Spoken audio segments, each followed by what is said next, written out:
This video was brought to you by Incogni. On Thursday, French President Emmanuel Macron gave a much-anticipated speech at Paris's Sorbonne University, billed as the sequel to his first Sorbonne speech in 2017. Over the course of nearly 2 hours, Macron argued that the EU was fundamentally unprepared for the challenges of the emerging world order, warning that Europe is mortal and Europe could die.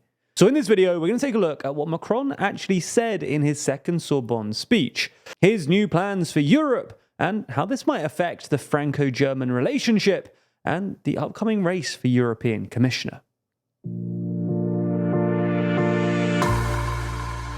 Before we start, if you haven't already, please consider subscribing and ringing the bell to stay in the loop and be notified when we release new videos.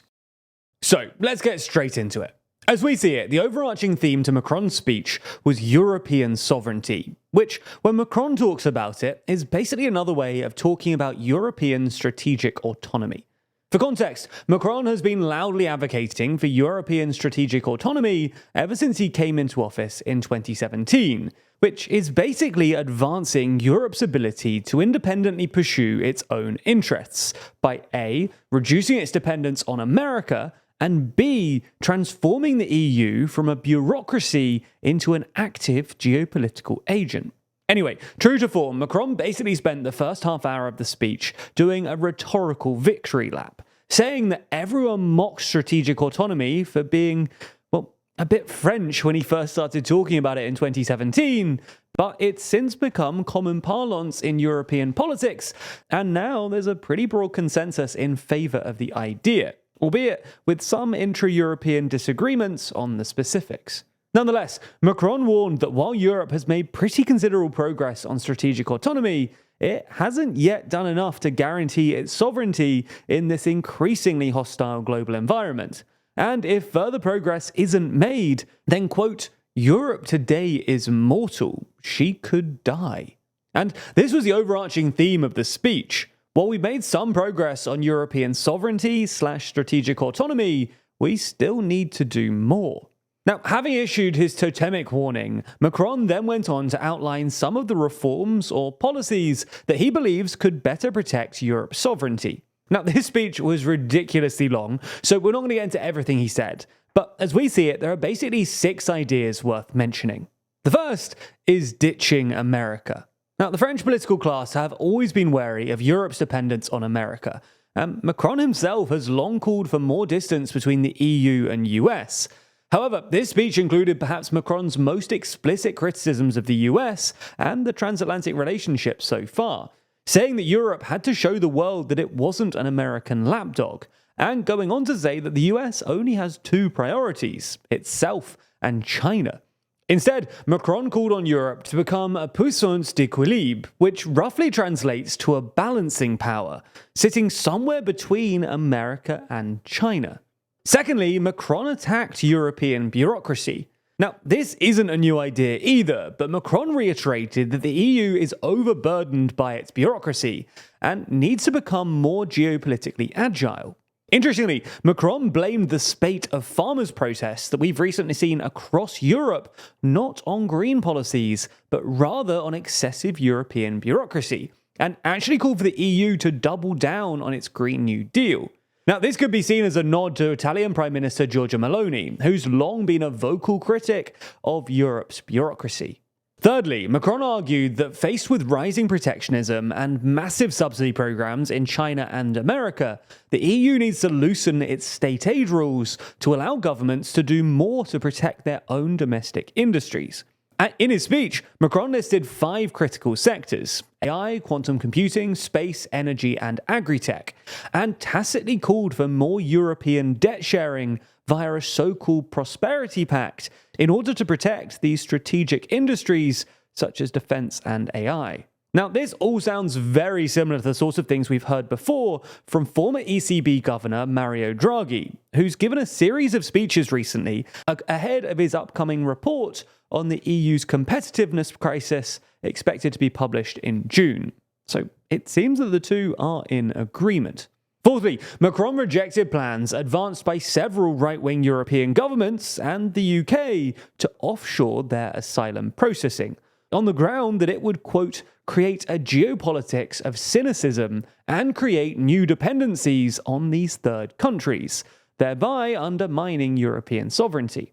Instead, Macron called for a better control of Europe's borders via Frontex and more effective deportation procedures for failed asylum seekers. There was also a classic Macron attempt to chart a third way between right and left wingers by rejecting the idea of offshoring, but nonetheless calling for greater border controls.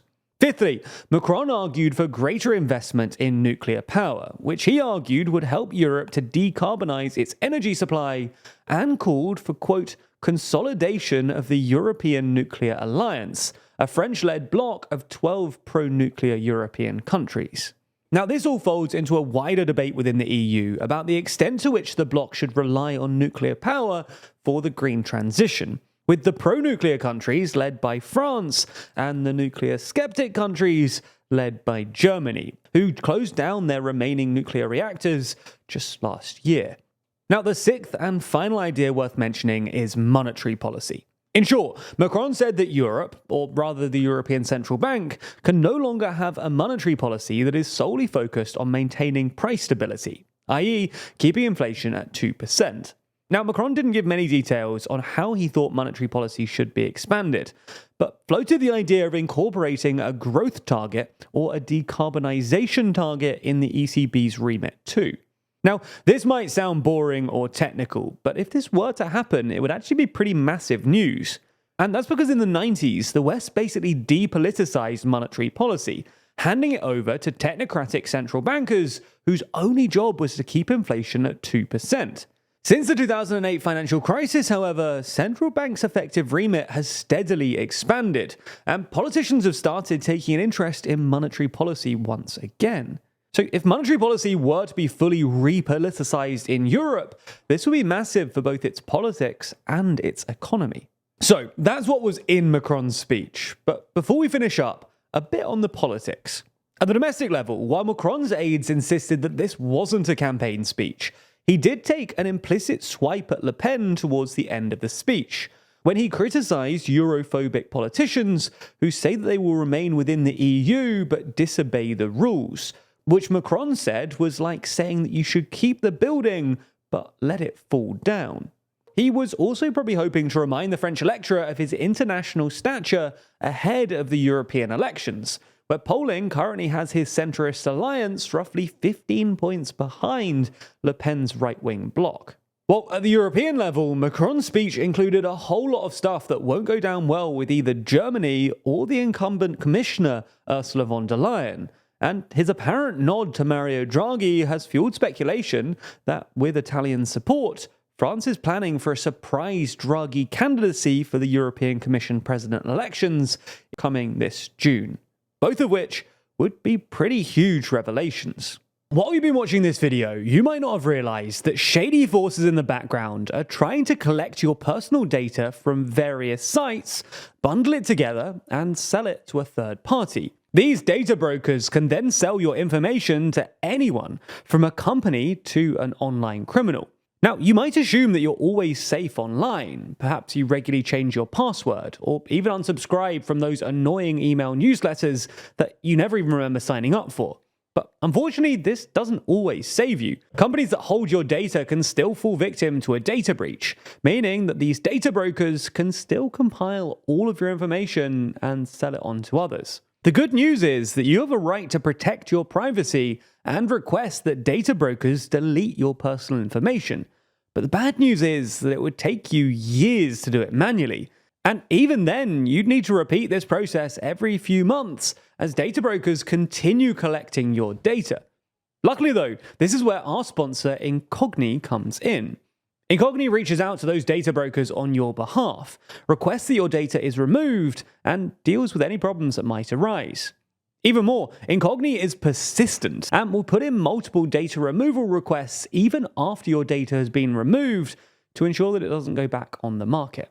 So create an account with our link in the description, grants Incogni the ability to work on your behalf, and sit back as they make you safer. Plus, if you use our link, you'll get an exclusive 60% off an annual Incogni plan. Thanks for checking it out, and thanks to Incogni for sponsoring this video.